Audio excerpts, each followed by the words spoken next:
다른 임시종회를 수집할 권한은 없게 된다. 네, 방해하면 안 된다. 법원이 허가해서 하는 거니까.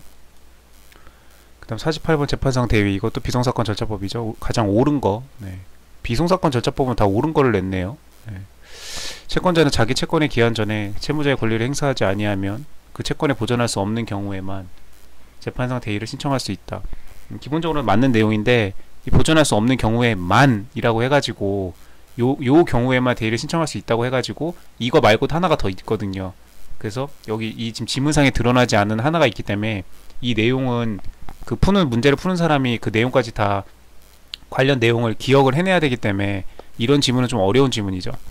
그렇게 해서 이건 틀린 거죠. 그래서 경우에만, 은는 도만, 보조사, 국어에서 보조사, 이 보조사 때문에 이걸로만 지금 한정이 되기 때문에, 그래서 틀렸습니다. 여기 보면 채권자의 권리를 행사하지 아니하면 채권을 보전할 수 없거나 그렇게 될 우려가 있는 때에도 이렇게 대위를 신청할 수 있죠. 그래서 요 우려가 될 때 이 경우도 있는데, 지금 보전할 수 없는 없는 경우에만으로 끝나가지고 여기에만 한정이 돼서 A와 B 두 가지 경우가 다 되는데 A로만 한정을 해가지고, 네, 그래서 1번은 틀린 지문입니다. 요런 거는 문제 자체가 없는 거기 때문에 이렇게 둘 다 제시를 지문에서 해주면, 이게 그 기억이 나니까 그 제시된 문제를 보고 이 두 개가 다 만약에 제시가 돼 있으면 정오 판별이 더 쉬운데, 이렇게 통째로 아예 그냥 이 부분을 없애고 이렇게 하면은 조금 더 이게 지문이 어려워지죠. 네, 아무튼 그래서 틀린 거였고, 곤란이 생길 우려가 있을 때도 가능하다. 재판상의 대의는 채무자의 보통 재판적이 있는 곳에 지방법원이 관할하고, 네, 채무자의 보통 재판적이 있는 채무자 기준입니다. 왜? 재판상 대의는 민법의 채권자 대의죠. 404조. 네, 채권자 대의는 채무자가 권리를 불행사하고 있을 때, 피보전 채권을 갖고 있는 대의 채권자가 채무자의 권리 불행사가 있을 때 그걸 대신해서 피보전 채권의 그 권리 행사를 위해서 대신하는 거죠. 그렇기 때문에 자기의 그 권리를 직접 행사하는 게 아니고 채무자의 권리를 대신 행사하는 거기 때문에 채무자가 기준으로 채무자의 보통 재판적이 기준이 된다. 이거는 어디 있을 텐데. 네, 재판상의 대의는 채무자의 보통 재판적이 있는 곳에 지금 관할한다. 조문 그대로죠. 네, 조문 그대로고, 대위 신청은 서면으로 해야 된다. 서면으로 해야 된다는 그 명문 규정이 없습니다. 없기 때문에 말도 되는 거예요. 신청 및 진술에 관하여는 민사소송법 161조로 준용한다고 했고, 이거 뭐 1차 할 때 민사소송법 배우지도 않는데 민사소송법 엄청 많이 나오죠. 아예 대놓고도 이렇게 많이 나오고. 민사소송법 161조로 가면은 신청 또는 진술의 방법에 대해서 규정하고 있는데, 특별한 규정이 없으면 말로도 할 수 있다. 네, 반드시 서면으로만 해야 되는 건 아닙니다. 보통 서면으로, 그 서면이 원칙이긴 한데, 그리고 이제 또 이것도 하나 구분을 해야죠. 그 행정기관, 국가에서 국민에게 할 때는 서면이 당연히 원칙이고, 다만 국민이 국가에게 할 때는 반드시 서면으로 이렇게 한정될 필요 없다. 그래서 약간 그 입장차가 있다. 국가가 국민한테 할 때는 어떤 그 완벽한 서비스 차원에서 되도록이면 안정적이고 명확한 업무 처리를 위해서 서면을 하도록 원칙으로 하고 있고, 반대로 국민이 국가에 대해서 무언가를 요청하거나 이럴 때는 그게 소송행위일 수도 있고, 법원과 관련된 소송행위일 수도 있고, 아니면은 그냥 집 앞에 동사무소의 일일 수도 있고, 세무서 일일 수도 있죠. 여러가지 뭐 행정기관의 일이 있을 텐데, 국민들이 국가에 대해서 할 때는 반드시 서면으로 하지 않는다. 반드시 서면으로 해야 되는 경우에는 명문 규정상이 있습니다. 규정이. 이 경우에는 이런 업무 처리할 때는 반드시 서면으로 제출하세요 라고 규정들이 다 있죠. 근데 지금 이 재판상 대의 사건 같은 경우는 이렇게 반드시 서면으로 하라는 규정이 없을 뿐더러 오히려 이렇게 준용하라고 했기 때문에 말로도 할 수 있습니다. 그래서 대위 신청은 말로도 할 수 있기 때문에 2번 틀렸고요. 신문은 공개하지 않고, 네, 원래 비송사건 절차법은 비공개가 원칙인데, 네, 민사소송법에서는 재판은 공개하는 게 원칙이죠. 근데 비송사건에서는 공개하지 않는 게 원칙이에요. 않는 게 원칙인데 또 이 재판상 대위에서는 또 예외적으로 공개를 합니다. 예, 그래서 예외 막 이런 식인 거죠. 그리고 검사는 보통 사건에 관하여 의견을 진술하거나 신문에 참여할 수 있는데, 이것도 예외적으로 재판상 대위에서는 또 검사는 참여할 수가 없어요. 예, 이렇게 해가지고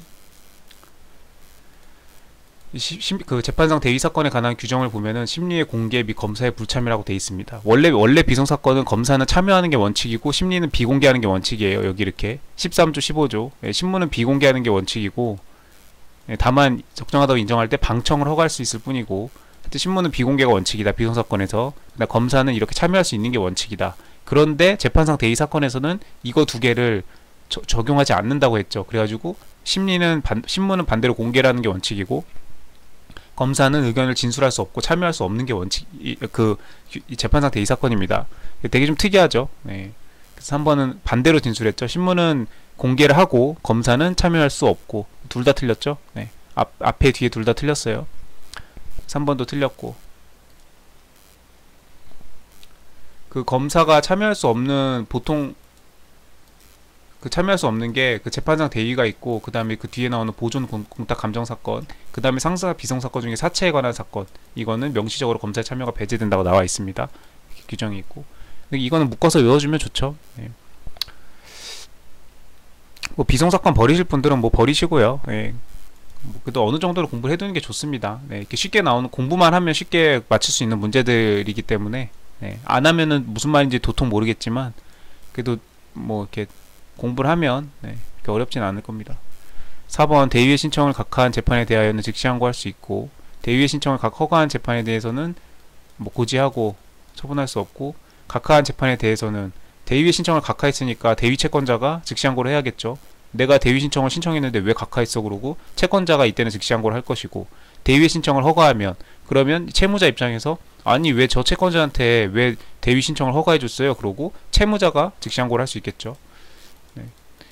그래서 뭐 당연히 즉시 항고할 수 있고, 여기 규정에도 있고 즉시 항고하라고 규정 나와 있고, 그 다음에 항고의 기간은 채권자가 재판의 고지를 받은 날로부터 기산한다. 아니죠. 이거 아까부터 지금 재판상 대위는 채권자가 채무자의 권리를 대신 행사하는 거라고 했어요. 그래서 채무자의 보통 재판적이 기준이고, 그 다음에 채무자가 재판의 고지를 받은 날로부터 기산하고, 채무자라고 나와 있죠. 네, 그래서 4번도 틀렸네요. 그래서 대위는 항상 채무자가 기준이다. 그렇죠? 그래서 그 제3채무자는 채무자에게 항변할 수 있는 모든 사유로 대위 채권자에게 대항할 수 있지만, 대위 채권자는 채무자가 제3채무자에게 주장할 수 있는 사유는 주장할 수 있지만, 대신해서 주장하는 거니까. 근데 대위 채권자 자신이 제3채무자에게 독자적으로 가진 사정에 기해서는 그 주장할 수 없다고. 대위 소송이니까, 채권자 대위 소송이니까. 그렇게 해서 그 민법에서 가장 중요한 논점 중에 하나, 첫 번째로 시작하는 논점이죠. 채권자 대위 나오면. 그렇게 해서 마찬가지입니다. 민법상 채권자 대위나 비송사건의 대위나 채무자가 기준점이 된다. 그래서 채권자가 틀렸네요. 다 틀렸으니까 5번이 답이겠네요. 대위의 신청을 허가한 재판은 직권으로 채무자에게 고지하여야 되고, 여기 채무자한테 고지하도록 나와 있죠. 왜냐하면 채무자는 모르니까. 네. 채무자의 권리를 대신 행사하는 대위 채권자가 소를 제기한 거기 때문에, 채무자는 알 바가 모르죠. 그렇기 때문에 이 소송이 제기된 사실을 채무자에게 고지하도록 되어 있습니다. 그 다음에 이걸 받게 되면은 그때부터는 채무자는 그 권리를 처분할 수 없죠. 채무자가 권리를 처분하게 되면 대위 채권자가 채무자의 권리를 대신 행사하려고 했는데, 채무자가 그 권리를 날려버리면 대위 채권자가 손해를 보게 되죠. 그렇기 때문에 대위 채권자를 보호하기 위해서 채무자의 권리를 처분할 수 없도록 하고 있죠. 이거는 민법에서 채권자 대위권 404조 그 밑에 405조 거기 나오는 조문하고 똑같죠. 네, 채무자는 그 권리를 처분할 수 없다. 처분할 수 없고, 그 다음에 즉시항고는 할 수 있고요. 즉시항고 할 수 있다고 나와 있죠. 즉시항고는 채권자든 채무자든 양쪽 다 할 수 있다고 이렇게 나와 있죠. 네. 그래서 5번이 맞는 거네요. 네. 그 다음 49번 상업 등기에 관한 설명 중 옳은 것은, 법인 등의 명칭이 변경된 경우에는 법인 등록번호를 다시 부여받는 게 아니고, 명칭을 변경하면 되죠. 네. 부동산 등기로 치면은 부동산 표시 정정, 그 다음에 당사자 명의 표시 정정, 표시 변경 등기 이런 거 하면 되죠. 네.